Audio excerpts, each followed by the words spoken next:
After the fins dried, I decided we would test our creations behind my house over by the creek. I didn't think there was anything over there anybody would care about if we blew it up. To my surprise, Roy Lee appeared, claiming he just happened to be in the neighborhood. I think he'd actually been hanging around waiting for me and Quentin to come out. The first rocket emitted a boil of nasty, stinking, yellowish smoke and then fell over. The glue on its fins melted. "Wonderful," Roy Lee muttered, holding his nose. Quentin silently wrote the result down on a scrap of notebook paper. Body of knowledge. The second rocket blew up. A good-sized chunk of shrapnel twanged off the abandoned car we were hiding behind. A cloud of oily smoke covered us. Dad came out on the back porch and yelled, "Sonny, get over here right now." Obediently, we followed the smoke, reaching him as it did. He wrinkled his nose. "Didn't I tell you not to do this again?" I didn't get a chance to answer. Mom came out. "Homer, telephone." She gave us boys a little smile while she waved the smoke away from her. Dad went after the call and then came back out on the porch. He ignored Quentin and Roy Lee, his eyes on me. As soon as I put the phone down, it rings again. "People are complaining about the stink and smoke. I want this stopped. Do you understand me?"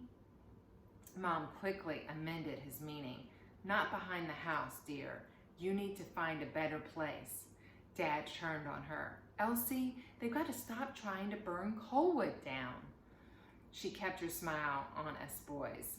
"Okay, I'll make them promise. You won't burn this wonderful, beautiful city down, will you, boys?" "No, ma'am," we chorused. "You see?" Dad stared at her and then shook his head and went inside. She followed him, leaving us boys to contemplate what had been, after all, our scorched, stinking failures. Quentin finished his notes. "First sample was too weak, the second too strong," he said. "Now we know where we are. This is good, very good." Across the creek, some younger children gathered, dirty snot-nosed urchins all. "Hey, rocket boys, why don't your rockets fly?" they chorused. Roy Lee picked up a rock and they scattered, giggling. I hitchhiked to War on Sunday afternoon.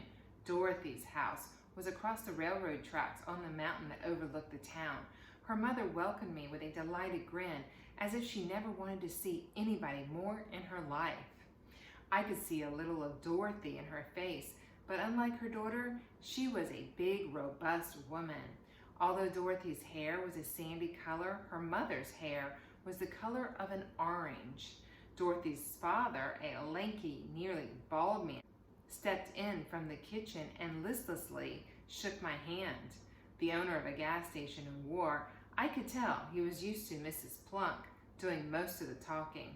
Both parents disappeared into the kitchen, leaving me and Dorothy in the living room with our biology books. As it turned out, we didn't study much. She wanted to know all about my rockets. I'm so proud just to know somebody who does something so interesting. Emboldened, I told her I was going to try to learn as much as I could and go down to Cape Canaveral and join up with Werner von Braun. "Oh, Sonny," she said, "I know you're going to be an important person someday. When you get to Florida, will you write me and tell me all about it?" I struggled to find the nerve to tell her I didn't want to write her, that I wanted her to be there by my side. But before I could find my voice, she said, "I want to be a teacher and a mom, the best one there ever was. I so love children." "So do I exclaimed. Although it was news to me. If Dorothy wanted it, I did too. We continued talking about friends and our parents.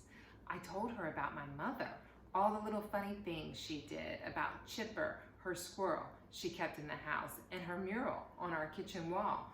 When I described Dad, all I could say was that he was in charge of the mine and worked a lot at it. And yes, he had caused the suit to be filed on behalf of Big Creek Team. "What's it like to be Jim's brother?" Dorothy asked, even though I hadn't mentioned him. I really had never given that particular subject much thought. Okay, I guess, was the best I could do. He's such a good football player. I shrugged. Uh-oh. I think you're much more interesting, she said. That brightened me up. It seemed like the right moment to ask her out on a date. Dorothy, you know Roy Lee has a car, and I was just thinking that maybe you and me.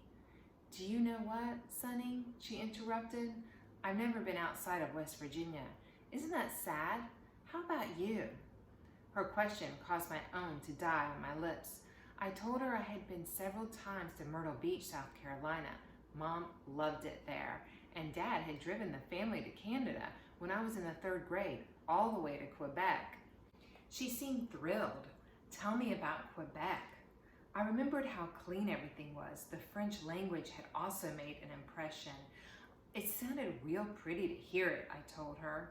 Someday I'll go there and hear it too, Dorothy said solemnly. I was halfway home before I realized Dorothy had diverted me from asking her out. I resolved to do it the next morning. I scanned the auditorium and found her with a group of girlfriends huddling around a trio of senior football players.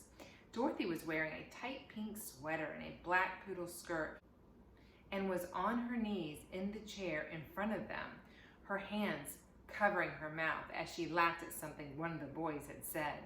I edged in beside her and stood awkwardly while she bantered back and forth with him.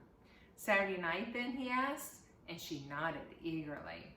Oh, hi, Sonny, she said brightly, and then slipped past me to join her future date on a stroll up the aisle. I just stood there, my heart sinking to my toes.